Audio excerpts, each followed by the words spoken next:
Genre, comme ça ou comme ça. Je me suis exposé la cheville, elle était comme ça. Ah ouais, champion de France. Ouais, c'est moi. J'ai cherché hier soir, j'ai pas trouvé.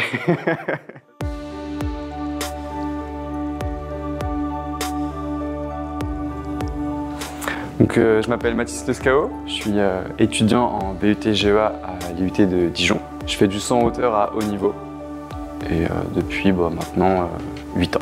Alors en seconde, il n'y avait plus d'entraîneur dans mon club. Moi je viens de Fontainebleau, à la base je fais mes études à Dijon. Il n'y avait plus d'entraîneur et en première, il y a un gars, un jeune qui vient au club et qui nous dit je vais entraîner la hauteur. Il me voit et il me dit ok Mathis, c'est drôle mais si tu te mets à fond, cet été t'es champion de France. De toute façon, j'ai rien d'autre à faire, j'essaye. Et du coup, l'été là, champion de France. À ce moment-là, je me suis mis vraiment à fond. Déjà, naturellement, être grand, même s'il y a des plus petits, mais je fais 1m85, je suis dans les plus petits. Mais être grand, après, faut être rapide, faut courir vite. Mentalement, il faut beaucoup de confiance en soi parce que c'est ce qui fait flancher de temps en temps certains athlètes. Ah, je dirais les blessures. Les blessures à répétition, il y a 3 ans, je me suis cassé la cheville très violemment. Et depuis, c'est dur, j'enchaîne un peu les blessures sur la cheville. Après, il faut continuer quand même, quoi.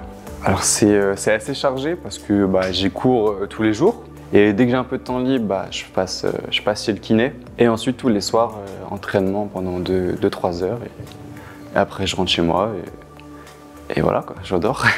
Beaucoup de choses, mais il faut faire le vide. Est-ce que je vais réussir, est-ce que je vais pas réussir? Il faut que je pense au... C'est très technique comme course d'élan, donc sur mes appuis, il faut que je pense à comment je dois poser mon pied, comment je dois m'orienter, mais en soi, il faut faire le vide parce que c'est le plus important et après, ça devient naturel. Ah, c'est pas souvent, c'est pas arrivé souvent, mais c'est déjà arrivé et puis je dirais libérateur. En soi, c'est un truc un peu enfoui qui sort, ça fait du bien, quoi. C'est un sport qui est très frustrant. Par exemple, cet hiver, moi, j'étais vraiment en forme. J'avais de quoi battre mon record, mais les aléas des compétitions ont fait que j'ai pas réussi et du coup c'est la frustration qui s'accumule pendant tout un hiver, pendant tout un été et puis le moment où ça sort, c'est un peu indescriptible. Non, je pense pas. Enfin, j'espère pas en tout cas, mais non, je pense pas. J'ai un peu quitté la chasse au record. Quand je suis plus jeune, je voulais absolument faire des barres particulières, mais là, juste prendre du plaisir et puis plus tard, aller tout ce qui est championnat d'Europe, championnat du monde, si j'y arrive, quoi, mais c'est un peu l'objectif. Ouais, du stress. Moins qu'avant, plus ça va, plus je suis déstressé et beaucoup de hâte. Beaucoup, toujours hyper pressé d'être sur le moment et de vivre le truc. Ouais, beaucoup de cohérence cardiaque, beaucoup de respiration, de méditation. Ah, c'est difficile. C'est difficile, mais faut voir la lumière au bout du tunnel. Ouais, j'ai toute ma famille derrière moi. J'ai un très bon entourage, tout ce qui est entraîneur, kiné, amis. C'est vraiment très content là-dessus. J'ai de la chance. Non, ça m'est jamais vraiment arrivé. C'est très sain comme milieu, en France en tout cas, c'est très sain. Non, je suis très posé. Je vais pas faire des tours de stade en criant, mais à part si je suis champion olympique un jour, là je pense qu'il va se passer des choses. Non, je pense pas que c'est d'influence sur mes relations. Moi, je fais mon sport, je viens pas me la raconter partout, je profite, je fais ce que je peux. Au sein de l'établissement, les gens le savent, mais pas tous, que je vais pas le crier sur tous les toits. Ouais, je dirais c'est beaucoup de patience, c'est beaucoup d'entraînement pour peu de réussite en soi. Quand ça marche, c'est pas souvent. Sur le saut en lui-même, quand ça se passe super bien, c'est un peu du flottement, je vois pas ça comme ça. C'est très rapide, mais l'instant où je décolle et et l'impression de flotter, quoi, de voler entre guillemets, mais c'est très rapide, mais ça reste dans la tête.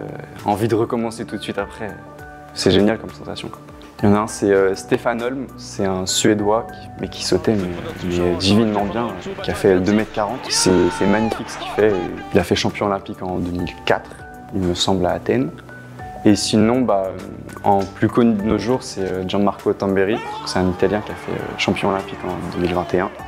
Et c'est un showman absolu et qui saute mais super bien. C'est magnifique ce qu'il fait. Moi, j'ai des frissons en regardant ce qu'il fait. Le travail, la rigueur et j'ai vite compris que pour y arriver, faut travailler. Et c'est comme ça pour tout dans la vie.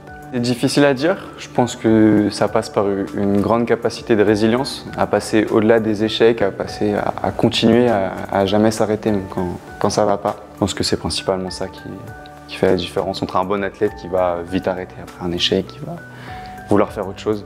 Et les grands athlètes sont tous passés par là. Non, franchement non. Non, très honnêtement, non. On fait pas la même discipline et puis on s'entraide, on se comprend beaucoup sur la charge d'entraînement. Être champion olympique, c'est quand même, c'est vraiment l'apogée du sport, l'apogée de son art, quoi. Mais avoir une très grande carrière professionnelle, pour moi primordial, autant faire les deux. C'est accessible à tous, entre guillemets. Je pense que si moi je le fais, tout le monde peut le faire en soi.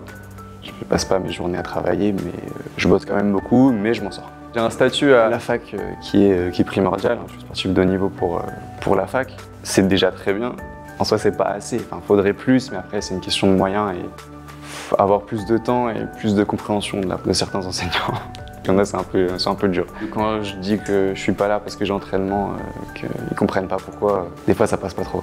Bon, je leur dirais que c'est un super sport, qu'il faut venir et que dans notre groupe à Dijon, on n'est pas très nombreux, donc ça ferait des nouvelles têtes. Ça peut être sympa.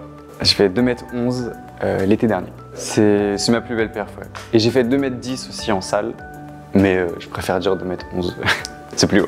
En salle, c'est bien parce qu'il n'y a pas de vent. Et le vent quand on court, ça peut être un peu gênant quand il y en a beaucoup. Mais sauter sous le soleil quand il fait chaud, ça fait tout quand même, je pense. C'est le meilleur truc.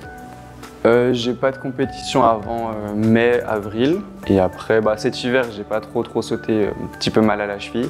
Et cet été, après il y a les championnats de France qui arrivent en juillet. Les championnats de France espoir, dans ce qu'un podium, ça serait complètement voulu. Après, il y a les championnats de France élite, les 16 meilleurs de France. Et là, j'aimerais bien y aller et faire bonne figure. C'est sur une compétition en particulier, ça peut exploser. Je peux prendre 10 cm, comme je peux en prendre que 1, je peux gratter 1. Par exemple, avant, mon record c'était 2m10. Je suis passé à 2m11. Et là, j'espère pas faire 2m12, j'espère faire plus, quoi. Mais ça peut exploser à tout moment. En gros, c'est progressif, la barre, jamais elle descend. T'as tout le monde qui saute, ils n'ont pas le choix de leur barre. Et souvent, à la fin, je me retrouve tout seul. Et du coup, moi, je choisis la barre que je veux mettre. Et voilà. Ouais, c'est 3 essais par barre. Non, faut pas qu'elle tombe. Ça m'est déjà arrivé de sauter et la barre, elle décolle des taquets et elle se remet dessus. Et là, je fais, oh, elle est pas tombée. Et du coup, c'est bon. Souvent, elle bouge beaucoup. En soi, j'ai 2 fiertés dans ma carrière. C'est quand je fais champion de France, quand j'étais en première. Il y a 2 ans, j'ai fait un meeting européen. Du coup, je représentais l'équipe de France en Allemagne et j'ai gagné. Sous le soleil, c'était magnifique, c'était génial. Ouais, ça surprend, ça peut surprendre.